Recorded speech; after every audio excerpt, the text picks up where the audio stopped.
नमस्कार बच्चों। आज हम हिंदी व्याकरण कक्षा 7 के पहले पाठ के अंतर्गत भाषा, बोली, लिपि एवं व्याकरण के बारे में अध्ययन करेंगे। आइए सबसे पहले हम भाषा के बारे में जानते हैं। भाषा शब्द भाष धातु से निकला है, जिसका अर्थ है बोलना।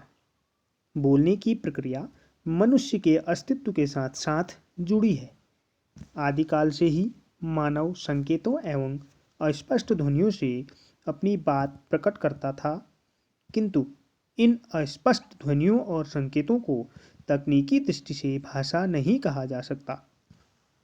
जब मनुष्य ने अपना समाज का निर्माण किया, तब उसे एक ऐसे साधन की आवश्यकता पड़ी जिसके द्वारा वह अपने भावों और विचारों का आदान प्रदान कर सके। मन के विचारों और भावों को व्यक्त करने का सशक्त माध्यम भाषा है। मनुष्य बोलने के लिए जिन ध्वनियों का प्रयोग करता है, उसे भाषा कहते हैं। मुख से निकली ध्वनियों का एक निश्चित क्रम होता है, तभी वह शब्दों का निर्माण कर पाती है और विचारों के आदान प्रदान में सक्षम होती है। भाषा एक ऐसा साधन है जिसकी सहायता से हम सामाजिक व्यवहार में कुशलता प्राप्त कर सकते हैं। उपयुक्त विवेचन से यह हम कह सकते हैं कि भाषा ध्वनि चिन्हों की एक ऐसी व्यवस्था है जिसके द्वारा मनुष्य अपने मन के भावों एवं विचारों को बोलकर तथा लिखकर प्रकट करता है तथा दूसरों के विचारों को ग्रहण करता है। अब हम चलते हैं भाषा के प्रकार। भाषा के दो रूप हैं, पहला मौखिक रूप और दूसरा लिखित रूप। मौखिक भाषा जब दो या दो से अधिक व्यक्ति परस्पर बातचीत करते हैं या कोई व्यक्ति भाषण, वाद विवाद आदि के द्वारा अपने विचार प्रकट करता है, तो उसे भाषा का मौखिक रूप कहा जाता है। यही भाषा का मूल रूप भी है। अनपढ़ व्यक्ति भी भाषा के इसी रूप का भली भांति प्रयोग करता है। अर्थात जब हम अपने विचारों का आदान प्रदान बोलकर करते हैं तो उसे हम मौखिक भाषा कहते हैं। दूसरा रूप लिखित भाषा। भाषा का वह रूप जिसमें भावों और विचारों का आदान प्रदान लिखकर किया जाता है, लिखित भाषा कहलाता है। मौखिक भाषा के विकास के बहुत वर्षों बाद लिखित भाषा का विकास हुआ था। भाषा का लिखित रूप स्थायी होता है, इसको चिरकाल तक सुरक्षित रख सकते हैं। प्रश्नों के उत्तर पत्र या लेख द्वारा अपने मन की बात लिखकर प्रकट करना भाषा का लिखित रूप है।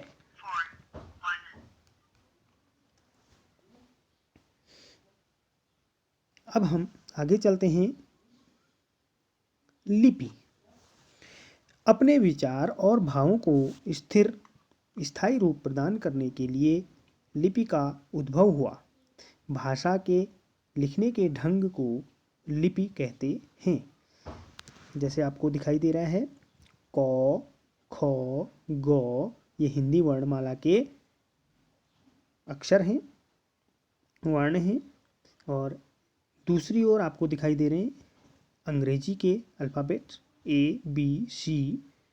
तो इनसे हमने क्या जाना, ध्वनियों को अंकित करने के लिए निर्धारित चिन्हों की व्यवस्था को लिपि कहते हैं। हिंदी भाषा की लिपि का नाम देवनागरी है। संस्कृत हिंदी की जननी मानी जाती है, इसीलिए इसकी लिपि भी देवनागरी है। अन्य भाषाओं की लिपियां इस प्रकार हैं। कुछ भाषाएं दी हैं और उनकी कुछ लिपियां दी हैं जो इस प्रकार हैं। संस्कृत देवनागरी लिपि, हिंदी देवनागरी, उर्दू, फारसी, अंग्रेजी, रोमन, पंजाबी, गुरमुखी, नेपाली देवनागरी, मराठी देवनागरी, कोंकणी देवनागरी। तो देवनागरी लिपि है जो उसकी विशेषता क्या होती है, कि देवनागरी लिपि बाएं से दाएं की ओर लिखी जाती है। आइए अब हम आगे चलते हैं। बोली। भाषा का क्षेत्रीय रूप बोली कहलाता है। इसका क्षेत्र सीमित होता है। एक भाषा के क्षेत्र में अनेक बोलियां हो सकती हैं। बोली केवल बोली जाती है। बोली में साहित्य रचना नहीं होती। बोली का नाम प्रायः स्थान के नाम के आधार पर ही रखा जाता है, जैसे मुंबईया, हिंदी, कलकतिया, कुमाऊनी, गढ़वाली आदि। इसी क्रम में अब हम चलते हैं। अगला जो हमारा प्रकरण है व्याकरण। तो व्याकरण जो कि एक महत्वपूर्ण है, किसी भी भाषा को समझने के लिए, लिखने के लिए, पढ़ने के लिए हमें व्याकरण की आवश्यकता होती है। तो व्याकरण वह शास्त्र है जिसके द्वारा हम भाषा के नियमों को जानकर उसे शुद्ध लिखना, पढ़ना एवं बोलना सीखते हैं। हर भाषा का अपना व्याकरण होता है जो भाषा को व्यवस्थित रूप देता है। भाषा की मूल इकाई वाक्य है, चाहे वह एक शब्द का हो या अनेक।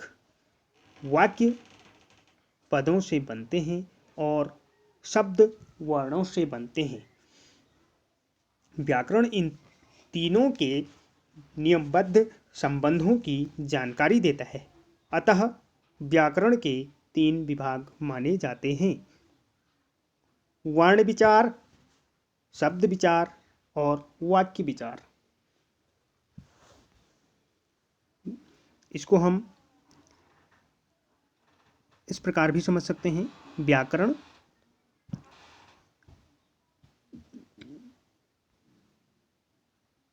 के 3 भाग किए हैं यहाँ: वर्ण विचार, शब्द विचार और वाक्य विचार। वर्ण विचार, वर्ण विचार के अंतर्गत वर्णों के आकार, उच्चारण, उत्पत्ति आदि पर विचार किया जाता है। शब्द विचार, व्याकरण के इस भाग के अंतर्गत शब्दों की उत्पत्ति, बनावट, उच्चारण आदि का अध्ययन किया जाता है। और वाक्य विचार के अंतर्गत वाक्यों के प्रकार, भेद, प्रयोग, रचना आदि के विषय में अध्ययन किया जाता है। तो ये जो हमारा अंतिम जो था वर्ण विचार, वर्ण विचार हमारा इससे जो अगला टॉपिक होगा, जो हमारा अगला पार्ट होगा, यहाँ हम वर्ण विचार के बारे में विस्तृत अध्ययन करेंगे।